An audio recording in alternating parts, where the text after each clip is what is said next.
안녕하세요, 고원장입니다. 요새는 스마트폰 안 쓰시는 분이 안 계시죠? 길에 다니다 보면 고개를 푹 숙이고 스마트폰을 쳐다보면서 걸어 다니는 분들도 자주 눈에 띄고요. 저는 성인 ADHD 환자분을 자주 만나면서 스마트폰을 너무 자주 사용하게 되어 고민이라는 경우를 접하게 됩니다. 유튜브 쇼츠, 릴스, SNS를 자주 본다. 자기 전에 넷플릭스 드라마나 유튜브에 빠져서 늦게 잠들게 된다. 틈만 나면 핸드폰 게임을 하게 된다 등등. 스마트폰 사용에 있어서 어느 정도가 문제가 되는 것인지를 알아보고 어떤 방법으로 폰 사용을 조절해 갈지를 말씀드리려는데요. 내용은 두 편으로 나누어 준비해 보았어요. 이번에는 중독의 수준을 알아보는 방법, 그리고 스마트폰을 대할 때 기본 마음가짐, 계획에서 벗어난 사용에 대처하는 방법을 마련하는 내용을 이야기 드릴게요.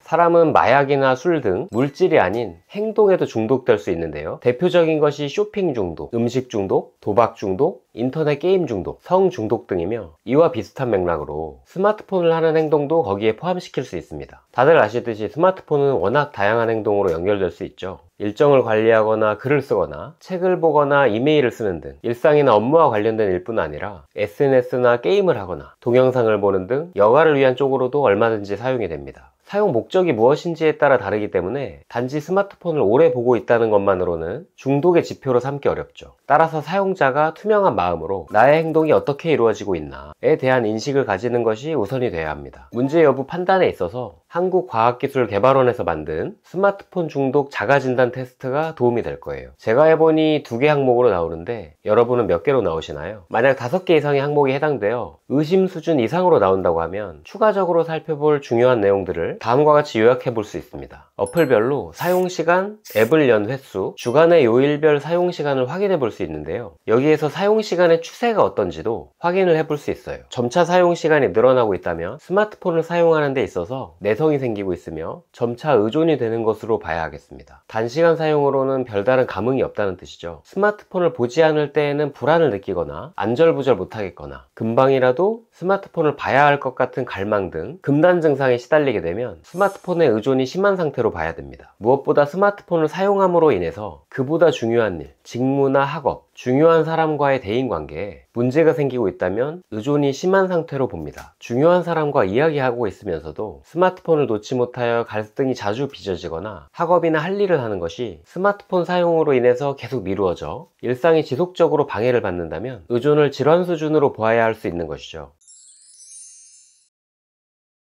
스마트폰은 생활과 완전히 떼어낼 수는 없기 때문에 마약, 술, 도박과는 달리 현실적으로 완전한 차단을 할 수가 없죠. 따라서 조절력의 향상을 목표로 하고 있어요. 그렇다면 어떤 마음을 가지고 스마트폰 사용을 해야 할까요? 정답은 스마트폰을 마치 음식과 같이 대하는 것입니다. 이 의미는 언제 그리고 얼마나 먹을지를 주의하겠다는 뜻이기도 하죠. 너무 자주 먹거나 많이 먹으면 살이 찌거나 건강에 해롭습니다. 자기 전에 맵거나 많은 음식을 먹으면 잠에 방해가 되는 거죠. 이후에는 생활이 어려워지는 점을 비롯해서 자책이나 후회가 따라오고요. 맥락에 따라서 음식 사용과 그 결과가 어떤지를 살펴보고 행동을 바꿔나가는 것처럼 식이장애 치료와 비슷한 방식으로 접근하게 됩니다. 더 자세하게 살펴보면 스마트폰을 사용하기 전 시점에서 다음을 명시하고 들어가야 합니다. 사용 목적, 사용 시간, 이후 계획. 예를 들면 이런 거죠. 떠오른 아이디어를 써놓기 위해 10분 동안 노션을 열어서 정리해 두겠다. 이후에는 폰을 충전기에 올려두고 물 한 잔을 마신 후 원래 업무로 돌아가겠다. 버스를 타고 이동하는 20여 분 동안 여가 목적으로 어제 보다만 드라마를 이어서 보겠다. 목적지에 도착하면 바로 음악으로 전환하고 폰을 닫은 상태로 길을 걸어가겠다. 과제를 마치고 나면 여가와 보상의 의미로 30분간 유튜브 영상을 보겠다. 이어서 화장실에 들르는 것으로 외출 준비를 시작하겠다. 저녁에 이직 준비를 위한 공부가 끝나면 보상의 목적으로 30분 동안 SNS를 보겠다. 이후에는 폰을 충전기에 꽂아두고 자리에 눕겠다. 익숙해지기 전에는 미리 정한 사용 시간이 끝날 무렵에 알람을 설정해 두는 것도 좋은 방법입니다. 스마트폰 중독이 문제가 되는 경우는 여가의 목적으로 지나치게 긴 시간 동안 사용되는 것이기 때문에 특정 과업에 대한 보상이라는 사용 목적에 따라 일정 시간만 사용하는 것은 괜찮은 방법이 될 수도 있습니다. 집안일을 마치면 짧은 유튜브 영상을 보거나 보고서를 마치면 드라마 한 편을 시청하는 식으로 할 수도 있겠죠.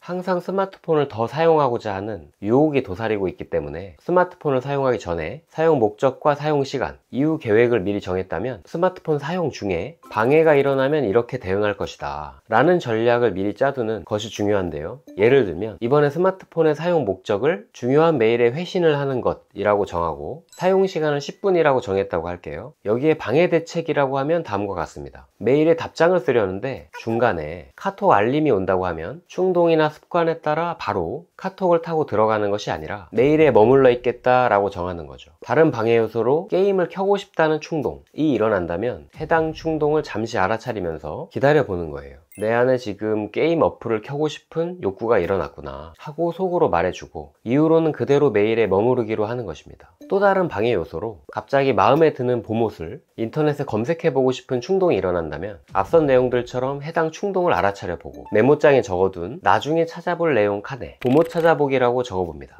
이후에는 다시 메일로 돌아가서 원래 하던 일을 마무리하기로 정하는 거죠. 이런 식으로 방해 요소에 대한 대책들을 다양한 시나리오에 대비해서 마련해 두는 것이 중요한 부분입니다. 방해 대책에서도 핵심적인 부분인 알아차리기는 별도의 연습이 필요할 수 있어서 다음 영상에서 추가로 다루어 볼 예정이에요. 이렇게 미리 준비한 대본에서 벗어난 작은 일탈 행위가 생긴다면 조기 위험 신호로 인식하는 것이 중요하고요. 만약 그로 인해 계획 밖의 일들이 벌어진다면 다음 스마트폰 사용 계획에서는 방해 대책을 추가해서 보완하는 식으로 합니다. 만약 100% 성공하지는 못하더라도 이런 방해 요소에 대한 위험성을 인정하고 미리 인식하는 것이 스마트폰 사용을 사전 계획대로 성공할 가능성을 높일 수 있을 거예요.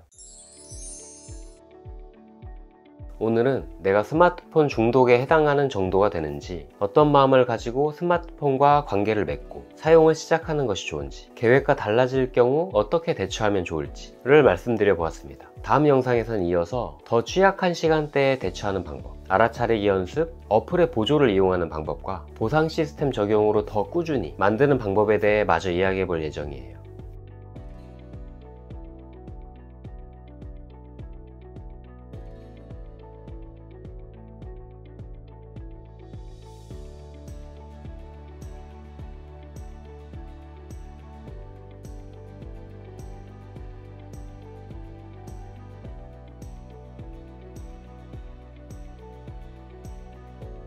영상이 도움이 되셨다면 구독과 좋아요 부탁드립니다. 오늘도 평안한 마음으로 쉬어가시고 다음 영상에서 또 만나요.